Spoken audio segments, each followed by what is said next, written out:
2019 Toyota RAV4 Hybrid XLE. We started by putting the car on my lift. I am using the Max Jacks. If you do not have one, I would suggest you use some high lift jack stands. But due to the height of the car and the ground clearance from the factory, you shouldn't have too many issues gaining clearance underneath. To remove the under tray, there's 5 bolts and clips in total. You might break a clip or two, so take your time. Both the drain and fill bolts on this car are 10mm hex. Some people don't have these, so if you don't have it, you might want to go out and buy a set. Here I'm showing you the location for both bolts. The reason I'm doing this is originally we thought that we had to replace the fluid in this rear differential. There is a break-in fluid on the normal cars, but since this one's a hybrid, it uses an automatic transmission fluid instead. And we really couldn't figure out if we had to replace it or not. Since the car doesn't have that many miles on there, we decided to just drain a little of the fluid out by cracking the drain bolt open. And when it dripped on the floor, we were able to see that it was clear. It wasn't that cloudy. Unfortunately, we can't tell if there's any shavings on the drain bolt plug because we didn't remove it all the way. We're confident that at this time we don't have to replace it.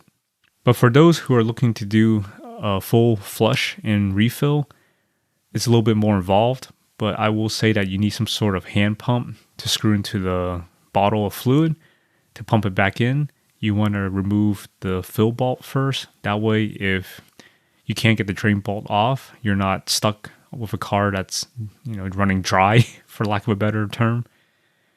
Torque specs for both bolts are 30 foot-pounds, but I found that it was quite difficult to crack them open. I had to use a cheater bar. I will probably do a more in-depth video on my Evo later on.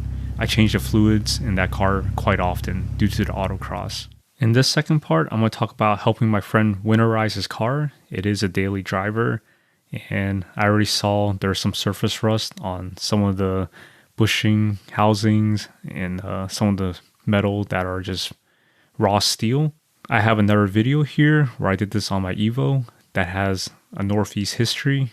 And by Northeast, I'm talking about Massachusetts, where there's a lot of salt and snow. If you saw that video, you saw that I use fluid film every fall before winter hits. In this case, this car doesn't have any severe rust, so I don't have to scrape anything. I am simply just going underneath, and I am spraying all the parts that are really hard to replace, if not impossible. We're talking about like the pinch seams, the frame. Fortunately, these newer cars have plastic under trays covering most of the parts. This one probably has more due to the hybrid wiring that runs along the car. I'm just spraying the bumper, the sway bars, the shocks. I know that I'm going a little overkill here, but unless you like replacing these things pretty often, I just prefer to take a little bit of preventive measures before every winter.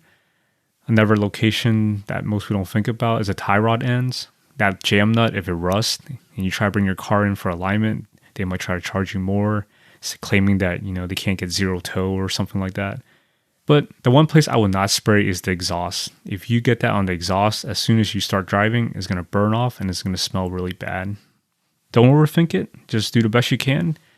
Oil and water don't mix. But I know that after you drive a few times, this stuff is just going to come off. You don't want to go overboard because if you do any wrenching underneath the car, this stuff will get all over you.